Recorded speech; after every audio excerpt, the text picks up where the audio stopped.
चलिए, एजुकेशन की पाठशाला में फिर से आपका नमस्कार। और मैं कुमार रोशन सर, हम लोग फिर आज आ गए हैं टर्निंग पॉइंट स्कूल।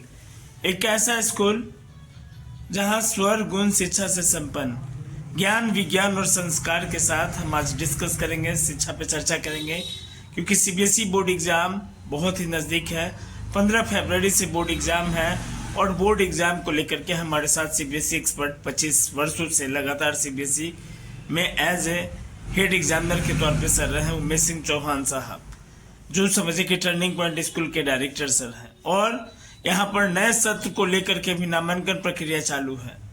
तो गर्दनीबाग इलाका में आप अगर स्कूल खोज रहे हैं तो एक बार जरूर आप अवश्य संपर्क करें। मोटिवेशनल स्पीकर भी हैं सर, और 25 साल का अनुभव है एज ए बीडीपी पब्लिक में। यह पीजीटी टीचर भी थे। सर से जानेंगे कि सर सीबीएसई 10th और 12th के बच्चे को क्या कुछ कहेंगे। तैयारी बहुत कम समय है, और कम समय में कौन सा बुक रामबाण होता है, इसके बारे में थोड़ा बोर्ड के बच्चे को बताया जाए। जी सर। चलिए, आप सभी दर्शकों को सादर प्रणाम। बच्चों के लिए खासकर मैं कहना चाहूँगा कि अब बहुत कम उल्टी गिनती शुरू हो गई है। आपकी उल्टी गिनती शुरू हो गई है। एग्जामिनेशन अलर्ट हो गया है। अब प्लान के अनुसार पढ़िए, अपना रूटीन तय कर लीजिए, किस समय में कौन विषय पढ़ना है, इस पर अलर्ट हो जाइए। पिछले कुछ वर्षों का 10 वर्ष का कम से कम क्वेश्चन का रिवीजन कीजिए, बनाने का लिखने का काम कीजिए, और जो 3 घंटा उसी में लिखने का काम कीजिए।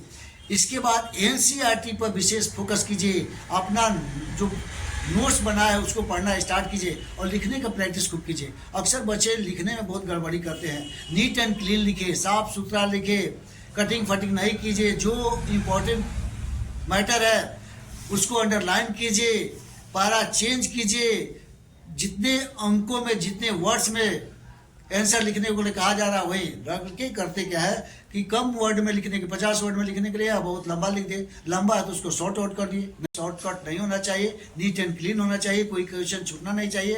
रेगुलरिटी के अनुसार, सीक्वेंस के अनुसार लिखना चाहिए। कोई क्वेश्चन नहीं आ रहा है तो उसको जगह छोड़ दीजिए। बाद में जब रिविजन वर्क होगा तो उसको कुछ अपने मेमोरी के आधार पर उस पर लिखना स्टार्ट कीजिए। अगर 100% क्वेश्चन टच करते हैं तो आपका मार्क्स ज़्यादा आ सकता है। नीट एंड क्लीन होना चाहिए। सर क्या कहेंगे सर, अब कम समय है, वैसे बच्चे को जो बच्चों ने समझे कि एवरेज स्टडी किया है उनके लिए क्या कहेंगे सर? कौन सा सैंपल पेपर बुक उठा करके भी रिवीजन करना चाहिए कम समय में, और वो चाहते हैं कि अच्छा हम स्कोर कर सकें? जी सर। जी, बहुत सारे सैंपल पेपर आए हैं, और उसमें सीबीएसई का जो सैंपल पेपर जारी किया उसी आधार पर अपना तैयारी कीजिए। एडू कार्ड भी आया और बहुत सारे आए हैं, तो इस पर अगर तैयारी करते हैं तो आपका मार्क्स अच्छा आएगा। चलिए, थैंक यू सर। ये था और खास बात हो रहा था उमेश सिंह चौहान साहब, सीबीएसई एक्सपर्ट के तौर पे 25 साल से। तो अब यहाँ देर किस बात की, क्योंकि उल्टी गिनती शुरू हो गई है। और बार बार सर भी यही कह रहे हैं कि आपको एनसीईआरटी आपका मेन रामबाण है।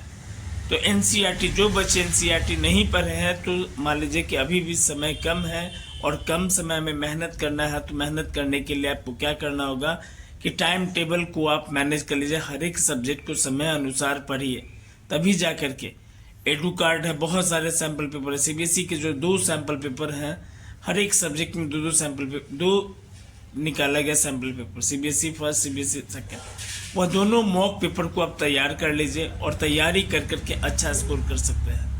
ज़्यादा अच्छा स्कोर करना है तो एडू कार्ड को आप लास्ट फाइनल रिवीजन कर करके, और उनके द्वारा भी बोर्ड में किस तरह से पूछा जाएगा, 2 हर एक पेपर में निकाला गया है टेस्ट सीरीज, क्वेश्चन के साथ आंसर बुकलेट रहेगा, सारा कुछ आप कर सकते हैं। और फुल लेंथ टेस्ट सीरीज पे आप कंसंट्रेट कीजिए। फुल लेंथ का मतलब हो गया कि आप बोर्ड में 3 घंटा जो बैठ करके एग्जाम, वैसा ही टेस्ट आप अपने घर पे बैठ करके फुल लेंथ टेस्ट सीरीज दीजिए और अच्छा स्कोर कर सकते हैं। और हमारे चैनल को भी लाइक करिए, एजुकेशन की पाठशाला कुमार रोशन सर।